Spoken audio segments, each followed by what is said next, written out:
Hello, everybody. Welcome to Bad Bad Games, where we talk about all things games. I'm your host, Joseph, and today we're going to be reviewing the Xbox Elite Series 2 controller and if it's worth its $180 price tag. So, with all that said, with all that out of the way, Future Joe, start the show. So just like all my reviews, I always want to tell you my perspective walking in and then tell you my thoughts walking out. And so when we talk about the Elite Series 2 controller, a lot of people think I'm going to meet it with some type of pessimism because I am normally a PlayStation gamer. But because of the first Xbox Series controller, it's made me think about purchasing games, whether they're multiplayer or single player, because this controller is just so freaking good. At least the first variation.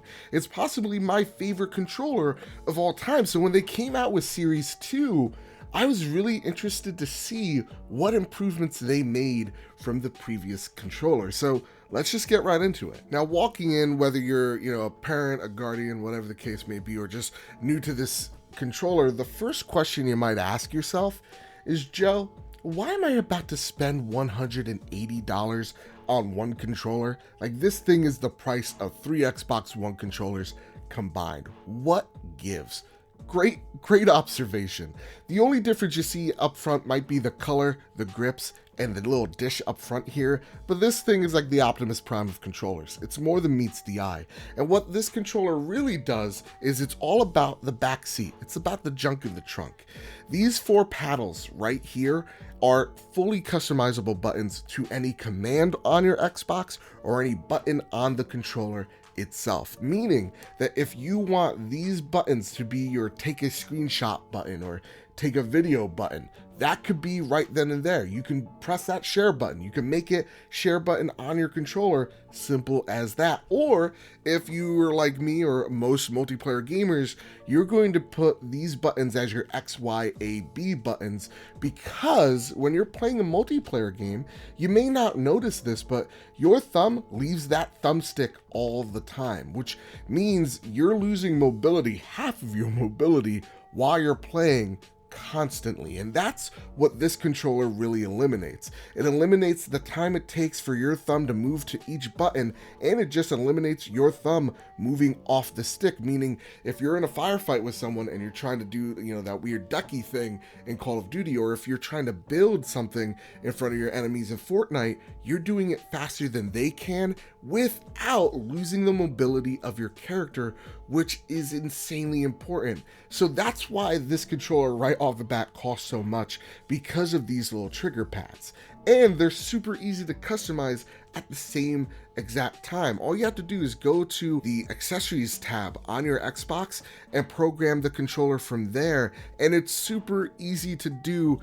Anybody without directions can do it. And with this controller, you can set 3 profiles to it, and this button in the center will be which setting you're on. So for me, I like to play Halo Reach a lot. This is my setting for Halo Reach, is my #1 profile. If I wanted to play Gears of War, I don't have to click off Gears of War or enter any menus or just go back to that app to reset all the buttons. All I have to do is press this little button on the controller, and bam, I'm into my Gears of War setting. If I wanted to play Forza, and that would be my profile 3, all I have to do is press it again. And there's these little lights that tell you the top one's your profile 1, the middle one's your profile 2, and your third one is profile 3. Simple, easy programming that anybody can do. So you might be saying to yourself, Joe, those are awesome features, but this kind of looks cumbersome. It kind of looks like I'm bound to hit any of these paddles accidentally. Well, beginner's mistake is you don't have to use all the paddles. You can if you want to. It'll take some muscle memory, but you could take these paddles off without any help whatsoever. It's just held up by magnets. Yeah, bitch! Magnets! Oh! And smart ass engineering on Microsoft's side.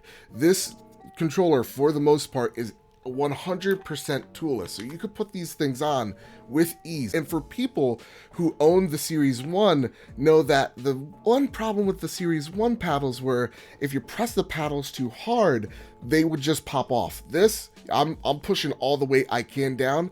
None of the paddles are gonna push off. They're completely 100% sturdy once they're in place. So you might be asking yourself, okay, Joe, what do these knobs on the back of the paddles do? Do they control something? Yes, and it controls the trigger on the controller. As you can see, when the knob is all the way up, the trigger presses all the way down, just like a standard Xbox controller. When the knob is in the middle section, the trigger will only go halfway down. And when the knob is all the way down, it only goes down like a fourth of the way. And this helps so that you're shooting faster. If you're using scout rifles or burst weapons in a video game, this helps you shoot much faster than having to press all the way down. So these knobs are really beneficial. My favorite setting is just to have it halfway down on the left side and all the way down on the right side, because for me, I love a good battle rifle in Halo. That's the way I want to play Halo. And the last thing about this controller, until we flip it on the other side, is that you'll see there is no entrance point for AA batteries. It looks like the deal with Duracell has finally ended, and we could get to a modern age in a more civilized era, which is the year 2020, the year of Barbara Walters. This only has rechargeable batteries built in to the device. This might be something that a lot of people don't like. I know that there's a huge audience on the Xbox side that like AA batteries. They like just throwing Duracells into the ocean and making seals radioactive. I'm not that type of monster, so I love a good rechargeable battery. This battery here lasts up to 40 hours, and for the month of which I've owned this controller, I've only had to charge it once. That is freaking awesome. And they didn't even have to put 40 hours of battery life into this controller, because when you flip it upwards, you're gonna see that's USB-C. Man, USB-C is becoming more and more prominent. It is a modern feature in most tech, and it's nice to see Microsoft get with that trend with USB charging being so insanely fast.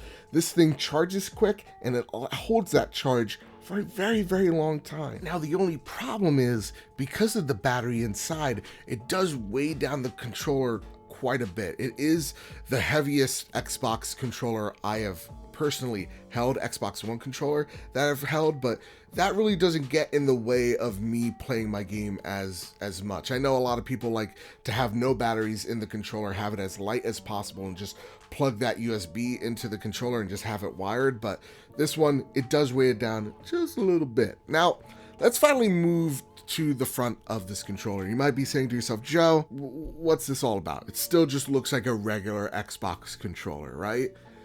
Wrong. And you might be saying, Joe, why are you breaking this $180 controller? Is there problems at home? Absolutely there are, but here is what I'm doing. I'm putting everything together the way I want to configure my Xbox controller. So if I want to have a domed thumbstick, I can have a domed thumbstick. It comes in the case provided. If I wanted a longer thumbstick for whatever reason, because I'm compensating for something, you can have that as well. And if you want to switch to the normal D-pad, you can. It's totally up to you. And now with the power technology, let's just zoom in for a second, because there's only one tool that comes with the Xbox Elite version 2 controller, and that is this tool right here. Now, this tool actually helps to set the analog stick to whatever tension you want. So you can have a stronger tension to the controller, making the analog stick harder to move around, or you could set it to make it extremely loose so that it's easy to move around the thumbstick. Whatever you're into, you can do on this controller. At the end of the day, the Elite controller's mission is to make sure that you forget that this thing exists when you're playing, because that's the whole thing about a console, is that everybody thinks about the rectangle that sits under or on the side of your TV. It's all about the controller, because that's the thing that you're interacting with. That's the thing that truly matters. It should be like second nature. It should be just purely muscle memory. It should be something that melts in your hand, not something you have to focus on. And that's what the Elite controller does so freaking well. So yeah, there's some heft to it, but when you get the controller in your hands with the grips on the sides, it feels so freaking well. And the thing about me too, and I know a lot of people suffer from this, is that they have sweaty ass hand syndrome. They have something, so like, you know, for me, I grip the controller really tight, it gets really hot, and my controller gets really gross. The grooves on the grips of these controllers help not just to make your hands grip onto the controller easier, but also the little divots in the grips themselves help distribute heat from the controller, making it so that your hands don't get as swampy when you're playing a game. And for me, this has completely cured it. my hands don't get hot and I have to wipe it and I have to be all gross and stuff, people still look at me weird, but it's because of other things. So when it comes to this grip, when it comes to the comfort of the controller, everything is just there for you.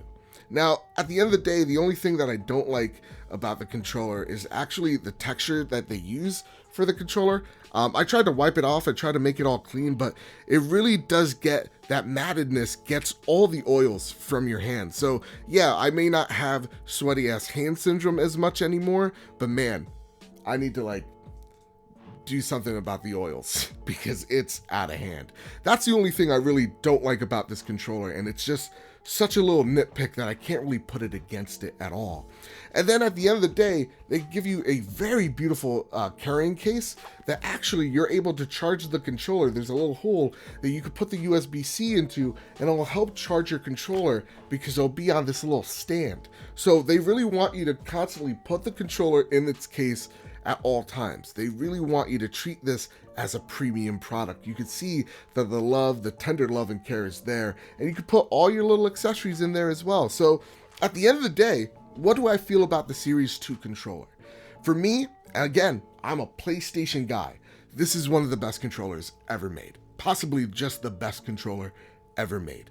It's freaking phenomenal. It is insanely comfortable. It's insanely well built. It's extremely well put together. It's just comfortable and amazing and convenient, and I cannot recommend this controller enough for anyone. That's even coming from someone who is upgraded from Series 1 to Series 2. It is worth the upgrade. It is worth that $180 price tag. This controller, it's a must-own, a must-have if you're an Xbox person. And I almost forgot, if you're interested in playing the future of the Xbox hardware, don't worry, this controller will work on future Xbox products. So the Xbox Series line of consoles, this controller will work on those. So with all that said, with all that out of the way, I cannot recommend this controller enough.